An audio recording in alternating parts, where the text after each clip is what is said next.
السلام عليكم ورحمة الله وبركاته. What's up everybody, how you doing? تاريخ 19/8/2017 راح تكون في فعالية من نسختها الثانية في صلالة. فعالية للناس المبدعين والناس اللي حابة انها تعمل تغيير في حياتها ايا كان هذا التغيير ولو كان شيء بسيط. ايش هذه الفعالية؟ مؤتمر سال. قبل ما ابدأ اتكلم عن المؤتمر راح اشرح معنى كلمة سال. كلمة سال ترمز لثلاث كلمات: start ابدأ، act نفذ، lead قد، وهي مشتقة من كلمة صلالة أو ثلاث أحرف. طيب ننتقل للجزء الأهم، كيف هو المؤتمر؟ إيش هو بالضبط؟ إيش يصير؟ إيش الفعاليات الموجودة؟ إيش الأحداث؟ إيش السالفة؟ لأن كثير ناس خبرتهم بالمؤتمر وسألوني إيش يصير أساسا، كيف هذا المؤتمر، إيش يصير بالضبط. مؤتمر سال هو منصة نستضيف فيها رواد أعمال ملهمين، ناس عندهم إنجازات وتجارب كثيرة في الحياة. فإذا قلنا مثلا إنك أنت إنسان عندك رغبة إنك تفتح في يوم من الأيام شركة أو مؤسسة بس مش عارف من وين تبدأ، أو خايف مثلا في مرحلة من المراحل إنك تفشل. السنة الماضية استضفنا رائد في هذا المجال، في مجال البزنس والأعمال، اللي هو سعيد المسكري، المدير التنفيذي لمجموعة الرمال. كانت كلمته تتمحور عن أهمية الفشل، وإن الواحد أبدا ما يخاف من الفشل، وإنه دائما يحاول يثابر مهما فشل مهما طاح، باعتبار أن الفشل شيء أساسي في هذه الحياة، ولولاه ما وصلوا الناس الناجحين إلى ما وصلوا إليه الآن. والكل من يحب التجارب الجديدة من تحديات ومغامرات. فأنت محظوظ جدا لو كان حضرت مؤتمر سال الماضي.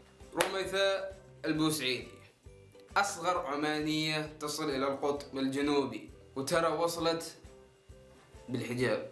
لمن تعتبر أن الحجاب عائق أو سد أمامها، هو أبدا أبدا أبدا لا. ووجودي في الإعلام عرفت أنه خلص أنا عندي مكان الحين، وفي إمكاني أني أرجع لحلم كان في بالي من يوم كان عمري 20 سنة، والحلم أصلا كان ذهابي للقطب الجنوبي. وما اكتفت أنها وصلت إلى القطب الجنوبي وبس، أيضا تسلقت أعلى جبل في أفريقيا، جبل كلمنجارو، وهي مخططة حاليا على المدى البعيد إنها تروح للقطب الشمالي. وإذا أنت إنسان محب للتطوع والعطاء والأعمال الخيرية، فأنت أكيد راح تحب هالآدمي، محمد الطوقي، تقريبا أحد أكبر المتطوعين العمانيين، إنسان جدا متواضع وخلوق. They look for extra skills. What have you done to stand out from that person?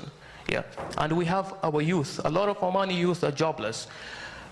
So for 2 years, instead of you sitting at home, why waste your time? Be like other people. Go to other countries. Do something meaningful, like volunteering. يقوم بحملات تطوعية أغلبها في زنجبار، وأيضا يقوم برحلات ومغامرات في جبال السلطنة والصحراء العربية وغيرها. أيضا كان في 4 متحدثين آخرين.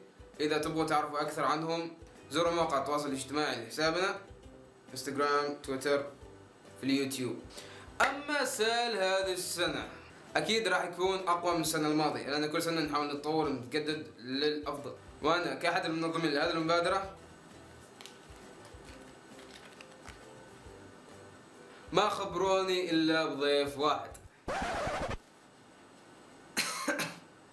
لكن هذا الضيف بصراحة أغنى عن كل الضيوف. وقلت أخيرا راح أقابل شخصية جدا ملهمة ومن الناس اللي أحبهم. كلكم عندي الحين في الخاص، في واتساب وسناب وانستغرام وفيسبوك، حتى ما عندي أصلا فيسبوك.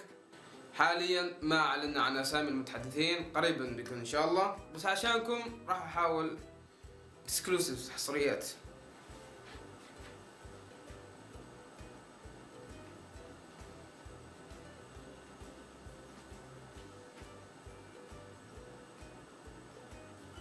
هلا، السلام عليكم. انت حاليا قدام الكاميرا زين، وبيتكلم عن سال، فبغيت اعطيهم تلميح عن، لا بس بقول انه مثلا بس زي اوكي، انا قصدي كذا بس. يس اي نو. اوكي يلا، ثانك يو. هذه الشخصية هو يوتيوبر من خارج السلطنة بس. سوري هذا كل شيء. السي او حاليا رفض، قال لي ما اقدر، سوري. هذا اكثر شيء اقدر اعطيكم اياه عشان يخلي الحماس كذا اوف ذا روف. اوكي، ممكن يجي واحد يقول انت بتسوي دعايه للمؤتمر عشان انك مشارك او ضمن المنظمين وكذا.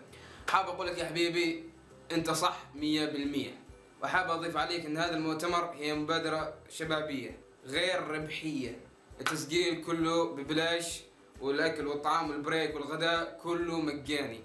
فالمستفيد الاول هو انت. نحن ما مستفيدين شيء. هدفنا الرئيسي هو ان نفيد المجتمع ونحاول نساعد الشباب في تحقيق احلامهم ونعطيهم قرعه تحفيز ونصائح وغيره الكثير. طيب بالنسبه لاخر شيء، كيف التسجيل؟ باب التسجيل بعده ما فتح، بس ان شاء الله قريبا. عشان تعرفوا موعد التسجيل متى بيكون، تابعوا حساباتنا اللي حطيتها مسبقا. المؤتمر راح يقام باذن الله في مجمع سلطان قابوس الشبابي للترفيه والثقافه، او للثقافه والترفيه، بصلاله تاريخ 19/8. ليش مركز على اصحاب صلاله؟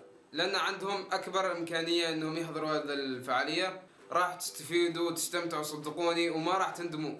بالعكس راح تتمنوا انه يكون كثير فعاليات من هذا المستوى ومن هذا النوع في هذه المنطقه بالتحديد. واكيد حضوركم راح يشرفنا. في شيء ثاني نسيت ما اذكره، ان مؤتمر سال فرصة ثمينة عشان توسع دائرة علاقاتك من خلال انك تقابل ناس جدد وناس ملهمين. واحنا بدورنا عاملين اكثر من بريك بعد كل متحدثين ينتهوا من عرضهم، يكون بينهم وبين المتحدثين اللي بعدهم بريك، عشان نعطي الحاضرين فرصة انهم يتناقشوا ويتبادلوا الحوارات والافكار بينهم. فسبحان الله ممكن انك تلقى انسان عنده نفس ميولك ويشارك افكاره. واخر شيء اللي نسيت ما اذكره، انك ما تنسى تعمل لايك وما تحرمني من كومنت وسبسكرايب والشير، اعتقد بيفيد يعني. وتحية من فريق سال، والسلام عليكم ورحمة الله وبركاته. بيس.